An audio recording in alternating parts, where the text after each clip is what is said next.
the float. They floated him to me. Poor dude. He walked.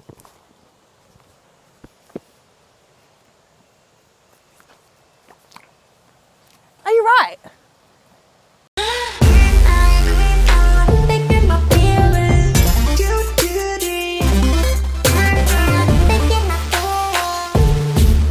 Hey guys, welcome back to my channel. So today I wanted to talk about my horsemanship journey because a lot of people keep asking me, how do you know like what you know about horses?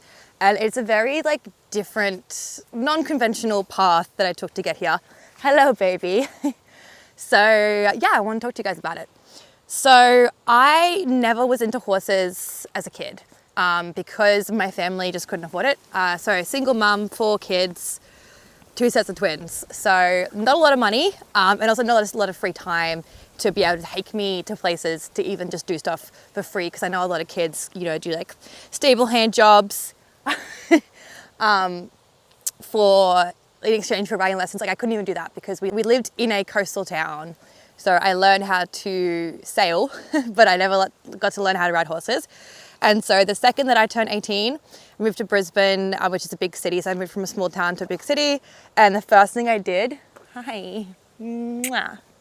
was I got riding lessons. That was the first thing I did because I was like, I got my own car now, I got my own money. Oh, you're right. What are you doing? I can't see what you're doing. I can feel it there. So yeah, so I didn't get into horses until I was 18. So I was riding for about 3 years, about twice a week. When I got Tarek. So I got Tarek during a time in my life where I was incredibly depressed. Really not doing well mentally. And I was just on Facebook one day and it just came up as a post. It said, it was, the place was called Last Chance Horses. So it was a dogger that would take on horses for about a week. And then if they couldn't find them a home, they would get sent to the doggers. So it was kind of like a dogger that was trying to do something a little bit nicer and potentially give horses a second chance before they were actually sent to slaughter. So he came up and they would count down how long the horse had before it was slaughtered. So they gave it a week. I saw his ad. It's the day that his D-Day. And I think I transferred the money over without seeing him. I just transferred the money about half an hour before. I think the cutoff was 4 p.m. So essentially he had like half an hour left before he was going to be slaughtered.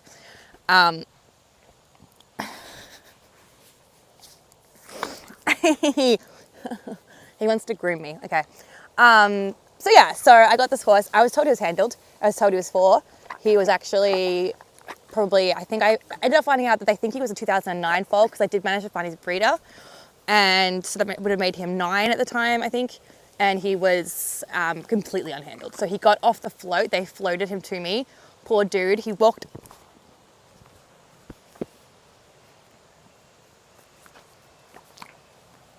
Are you right? But this is really hard to concentrate when you're doing this. Okay. He's like, shut up and pat me. Okay.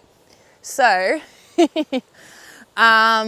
where was I? So yeah, they dropped him off. They put him on the float. He walked straight on because he didn't know what a float was. They had him in a rope halter. So when he arrived, he'd ripped his whole face up, ripped his bum up. Apparently the whole 2-hour drive, he was just freaking out the whole time. I got him, put him in a paddock, stupidly took his halter off. It was a really small paddock. And then I couldn't get him close enough again to put a holster on him. And I was like, oh, well, this horse isn't handled. Because he's a kind of horse where you could do something once or twice and he didn't really understand what was going on. And he was like very shut down, so he would freeze a lot. And so people thought that that was compliance. And then once he figured it out, there was no way you were gonna do it a third time, like, because he was so smart. So I was like, holy crap, what have I done? I don't have any skills that I need to have a horse like this. I'd been riding school horses for like 3 years. If that. I was like really depressed. I couldn't even work at the time. I remember I took like 6 months off work because I just completely burnt out. Now he's leaving. And yeah, I was just like, I don't know what to do. And my trainer at the time was like, oh, it's okay, I'll show you a few things. So she gets him in the round yard, tells me to do some things. So I'm in the round yard trying to do these things with him. He's just escalating because he's just everything was setting him over the threshold and I didn't know what that was at the time. So I was just like, oh, I was told he was just being naughty. Anyway, I'm like, I can't even get him, like I was trying to get him to just turn a different way in the round yard with no ropes on, like, you know how you go in front of them. I just couldn't do it. Like, he was just completely reacting to everything. So my instructor gets in and she tries, and obviously she uses a lot more force, and he just goes, nah, turns around and jumps out of the round yard and takes off. And I was like, okay. And I thought from that moment, I was like, this does not feel right. Because I came from a background, I was studying vet tech at the time, I come from a background of dogs, training dogs. And I was like, if my dog ran away from me like that, I would be like, hang on, what the hell am I doing wrong? So I just stopped everything. And I went on YouTube because I didn't have any money at the time. So I went on YouTube and I was just looking for things like how to teach a horse to halter, how to teach a horse to lead, you know, because he didn't know anything. I had to teach him everything. And hold up, be gentle, please. The only thing that I could find that was like not Clinton Anderson was Warwickshire. And I was like, okay, this is, hang on, you're pushing me really hard, dude. I was like, all right, this is all right. And so that was when he first started doing like his focus for relaxation stuff and like his connection stuff. That was the very start of that. And I was like, hey, this is cool. Let me try it. So I tried that with Tarek, and I think we did pretty much, that's all we did for like the first year. And I think that made the biggest difference to our relationship, because he really had, all of his experiences with humans had been so negative that he just really needed time to relax in a human's presence before he could actually start learning. And then the learning stuff we did do, because obviously he didn't know how to walk, he didn't know how to halter, he didn't know how to do anything. I was like, well, I know that you're not supposed to use food with horses, apparently, but I'm just gonna do it. And I think I ended up finding, I think I was following the Willing Equine on Instagram, I think also in her early days. And so I'm like, she's doing it, okay, you can do it, right? So I just started doing that. I started doing clicker training because that's what I did with my dogs. Pretty much the same way that I did with my dogs. And because he didn't have a super high food drive, because he was quite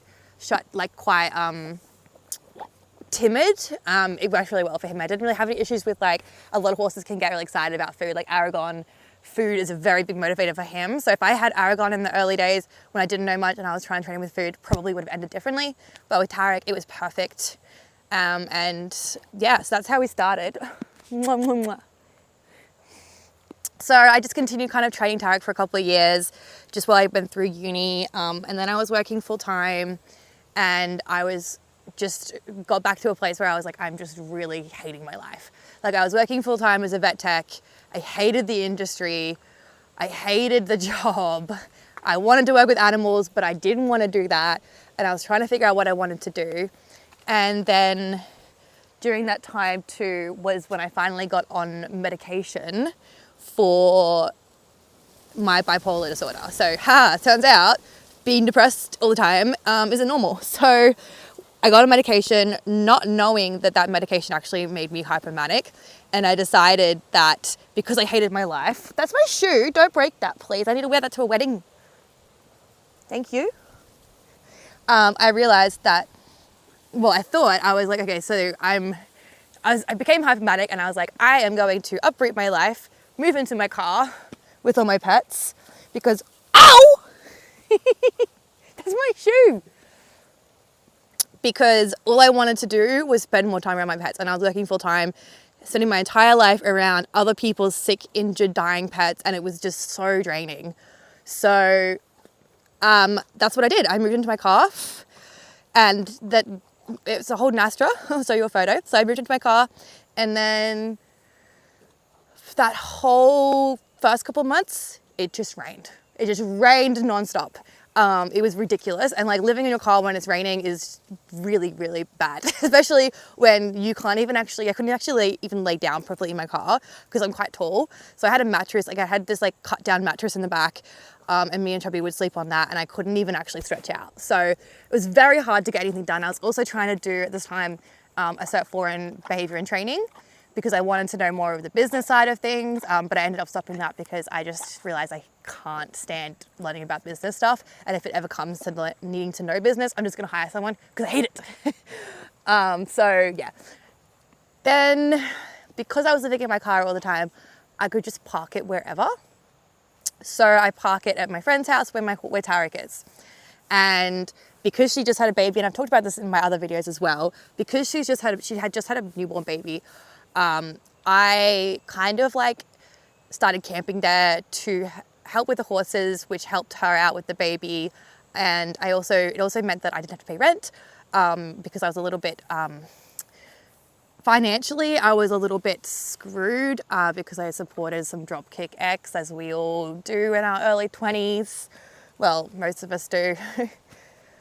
Don't stand on me, buddy. And yeah, so I started doing that for a while.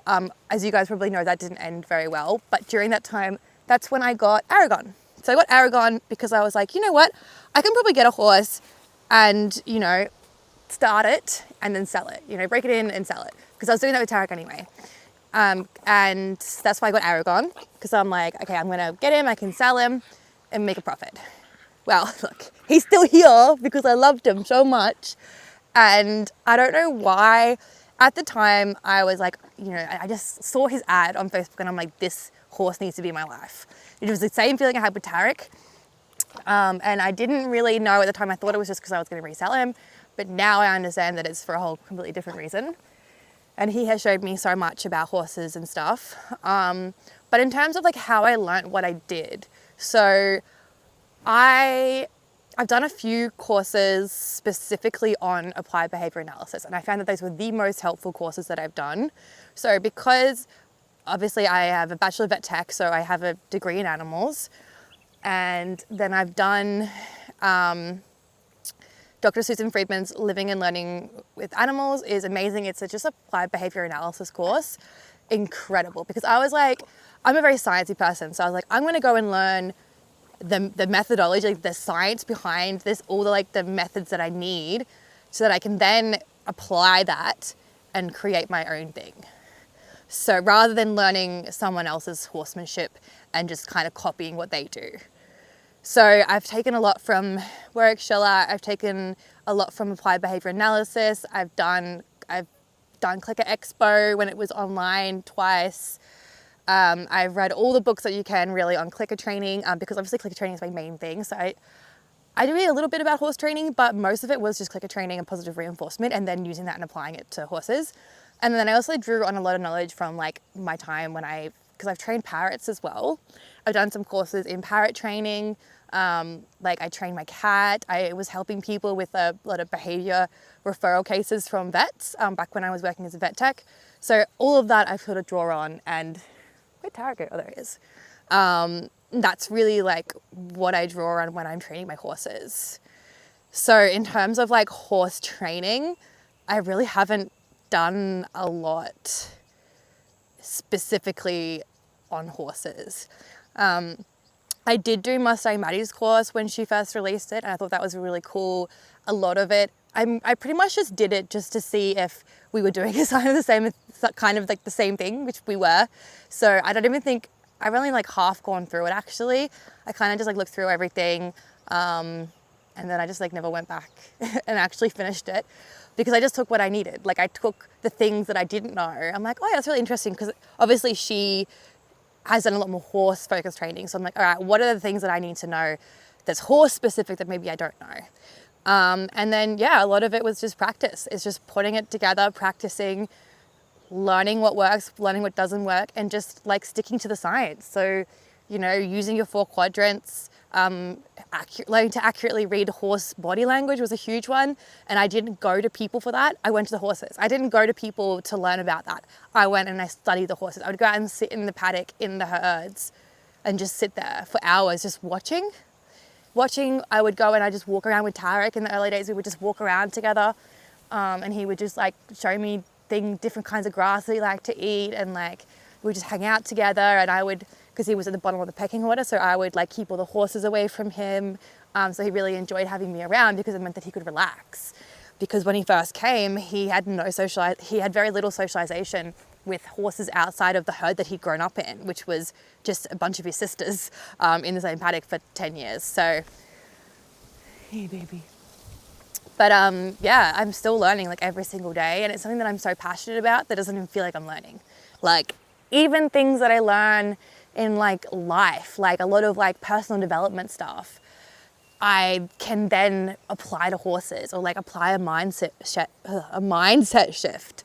So yeah, I always wanted to, when I was a kid, I remember all I wanted to do was like be an Olympic rider.